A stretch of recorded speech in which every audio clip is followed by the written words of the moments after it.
प्यारे विद्यार्थियों, आज हम पढ़ते हैं ओम का नियम, ओम्स लॉ। इससे पिछले वीडियो में हमने धारा और अपवहन वेग के बीच में संबंध स्थापित किया था। ओम का नियम एक्चुअल में क्या है कि रिलेशन दिखाता है कि हम कितना विभवांतर आरोपित करेंगे तो उसके अकॉर्डिंग जो है कितनी धारा प्रवाहित होगी। जैसे फॉर एग्जांपल हमने जो है एक प्रतिरोध तार लिया है और इसको हमने किसी बैटरी से जोड़ा है। ये मान लो 20 वोल्ट की बैटरी है और इसको हम परिवर्ती बैटरी के रूप में शो कर रहे हैं, यानी इसका वोल्टेज सेंस किया जा सकता है। तो इसमें जो धारा प्रवाहित होगी वो धारा इस विभवांतर पर निर्भर करती है, और किस टाइप से निर्भर करती है वो ओम का नियम प्रदर्शित करता है। यानी ओम का नियम इसको रिप्रेजेंट करता है कि आई और वी के बीच में क्या संबंध होता है। अब देखें, जैसे मान लो कि ये हमारे पास में कोई चालक तार है, जिसको मैं अगर यहाँ पे प्रतिरोध तार से नहीं भी दिखाऊं तो भी चलेगा। जैसे मान लो कि ये हमारे पास में कोई चालक तार है जिसके अंदर ये धारा प्रवाहित हो रही है। धारा की दिशा प्री डिफाइंड है, पहले से हमें पता है कि धारा धन टर्मिनल से ऋण टर्मिनल की तरफ प्रवाहित होती है, उच्च विभव से निम्न विभव की तरफ प्रवाहित होती हैं, और इलेक्ट्रॉन अपवहन वेग से निम्न विभव से उच्च विभव की तरफ प्रवाहित होते हैं। ओके, अब देखो, अगर मान लो इस चालक की लंबाई कांस्टेंट है, इसका क्षेत्रफल क्रॉस सेक्शन एरिया अनुप्रस्थ काट क्षेत्रफल वो भी कांस्टेंट है एक तरह से, और इसका हम ताप भी नियत रखें, दाब भी नियत रखें। एक तरह से यूं कहें कि जितनी भी इसकी भौतिक अवस्थाएं हैं, भौतिक अवस्थाओं में लंबाई, क्षेत्रफल, आयतन, द्रव्यमान, ताप, दाब, सारी विमाएँ आएगी, वो सारे अगर नियत हो तो उस केस में ओम का नियम ये कहता है कि चालक में प्रवाहित धारा उसके सिरों पर आरोपित विभवांतर के समानुपाती होती हैं। समझ में आ जाएगा, आई समानुपाती वी। एक्चुअल में जो नियम का रूप है वो आई समानुपाती वी के रूप में ही है। ध्यान रखें, कई बार बाई मिस्टेक जो है लोग यूँ भी बोलते हैं कि चालक पर आरोपित विभवांतर उसमें प्रवाहित धारा के समानुपाती होता। दैट्स रॉन्ग, क्योंकि यहाँ पे जितना आप विभवांतर आरोपित करोगे उसके अनुसार ही तो धारा प्रवाहित होगी, यानी धारा का मान कम या अधिक होगा, जबकि चालक की भौतिक अवस्थाएं नियत हैं। तो भौतिक अवस्थाएं अगर समान हैं तो उस केस में उसमें प्रवाहित धारा आरोपित विभवांतर के सीधे समानुपाती होती है। लेकिन हम क्या है कि ट्रेडिशनली V समानुपाती I लिखते हैं, और जब V समानुपाती I लिखते हैं तो यहाँ पर हम एक कांस्टेंट लेकर के समानुपाती के चिन्ह को हटा देते हैं। V बराबर RI। R यहाँ पे प्रतिरोध कहलाता है। क्या कहलाता है? प्रतिरोध, रेजिस्टेंस, जिसको हम आगे जो है डिफाइन करेंगे अलग से। यानी पूरा टॉपिक पढ़ेंगे कि प्रतिरोध होता क्या है या प्रतिरोध किन किन चीज़ों पर निर्भर करता है, वो सारा कुछ हम देखेंगे। लेकिन अभी हमें केवल ओम का नियम देखना चाहिए। तो बहुत नॉर्मल वे में इसकी लैंग्वेज क्या होगी, जॉर्ज सिमोन ओहम ने दिया था ये, जॉर्ज सिमोन ओहम।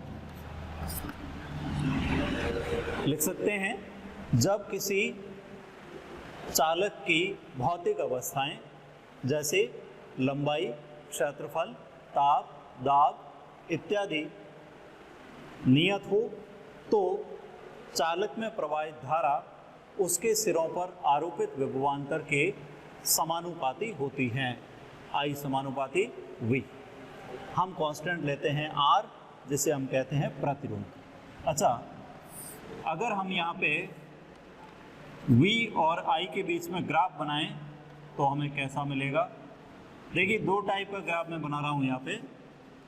एक ग्राफ VI वक्र है, दूसरा ग्राफ IV वक्र है।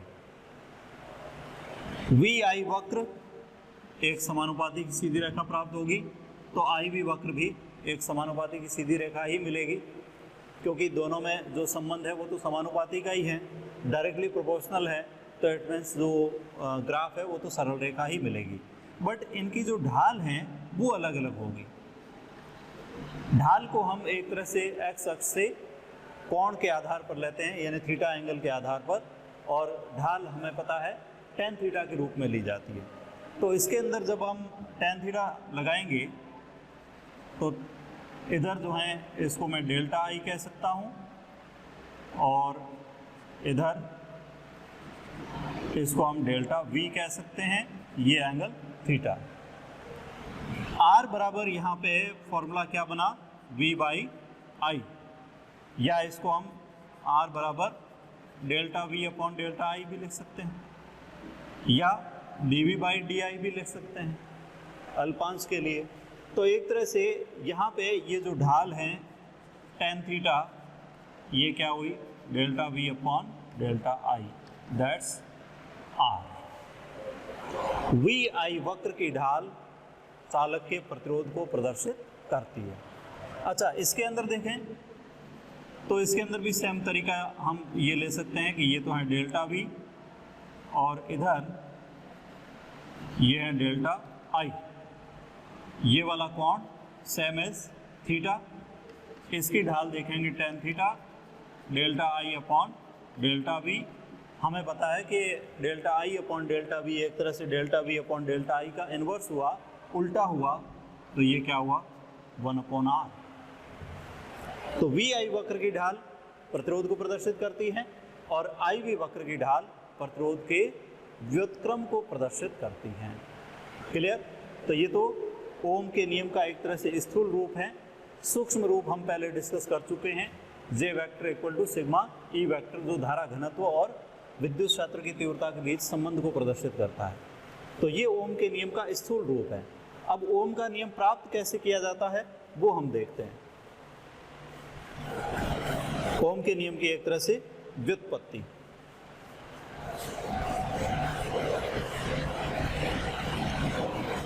हमने धारा और अपवहन वेग के बीच में संबंध देखा था। धारा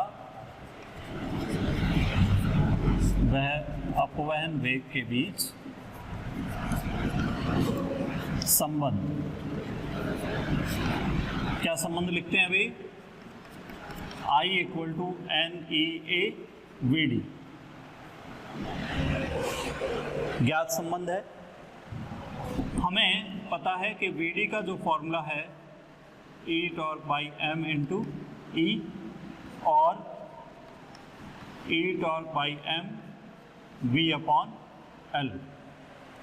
जो विद्युत क्षेत्र की तीव्रता है वो v अपॉन एल के रूप में लिखी जा सकती है, विभवांतर बटा लंबाई।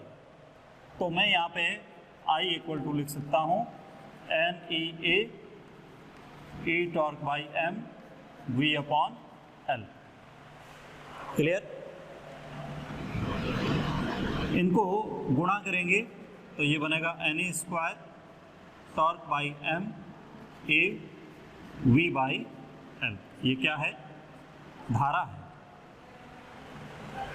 ये जो कांस्टेंट है इसको हमने कहीं पे सिग्मा बोला था, ठीक है ना। अगर हम इस फॉर्मूले को v के फॉर्म में लिखें तो v क्या होगा, m upon N E square torque, ये a यहाँ आ जाएगा, L ऊपर आ जाएगा, और I m इंटू एल के गुणा में, वज्र गुणा में I है। अब देखो हम इससे क्या क्या जो है कंक्लूजन निकाल सकते हैं। हमने कहा ओम का नियम जो है उसके लिए शर्तें हैं। क्या शर्तें हैं कि भौतिक अवस्थाएं नियत होनी चाहिए। लंबाई सबसे पहले नियत, दूसरी चीज़ क्षेत्रफल नियत, तीसरी चीज़ ताप नियत, और हमें ये पता है कि ताप से रिलेटेड कौन है, टॉर्क। ये श्रांति काल, यानी अगर ताप समान है तो श्रांति काल परिवर्तित नहीं होता। तो इसका मतलब ये हुआ कि L कांस्टेंट है, A कांस्टेंट है, टॉर्क कांस्टेंट है। चालक के अंदर N एकांक आयतन में मुक्त इलेक्ट्रॉनों की संख्या वो भी नियत होती है, और E जो है वो इलेक्ट्रॉन का आवेश है, M इलेक्ट्रॉन का द्रव्यमान है। इसका मतलब इस स्थिति में हम ये कह सकते हैं कि m/ne² टॉर्क L/A क्या हुआ, नियत हुआ। ये पूरी की पूरी चीज़ नियत हुई कि नहीं हुई? m/ne² torque L/A according to Ohm's law भौतिक अवस्थाएं नियत हैं। तो उस केस में हम कह सकते हैं कि V समानुपाती क्या है? I। V समानुपाती I है, और यही हमारा ओम का नियम है। यानी ओम का नियम क्या है कि जब किसी चालक की भौतिक अवस्थाएं नियत हो तो उसमें प्रवाहित धारा उसके सिरों पर आरोपित विभवांतर के समानुपाती होती हैं। क्लियर? और यहाँ हम कांस्टेंट R लेकर के समानुपाती के चिन्ह को हटाते हैं, तो लिख देते हैं V बराबर RI। ये है ओम के नियम का स्थूल रूप। समझ में आ गया? धारा और अपव्यय वेग के बीच में संबंध हमने पिछले टॉपिक में पढ़ा था, वहीं से हम ये उठा रहे हैं और उसी को हम आगे बढ़ा रहे हैं। क्लियर?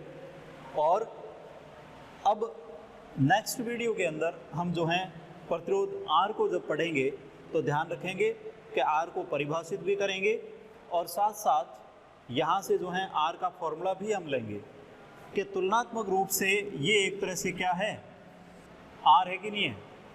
अगर हम तुलना करते हैं तो हमें ये R मिलेगा m/ne² टॉर्क L/A,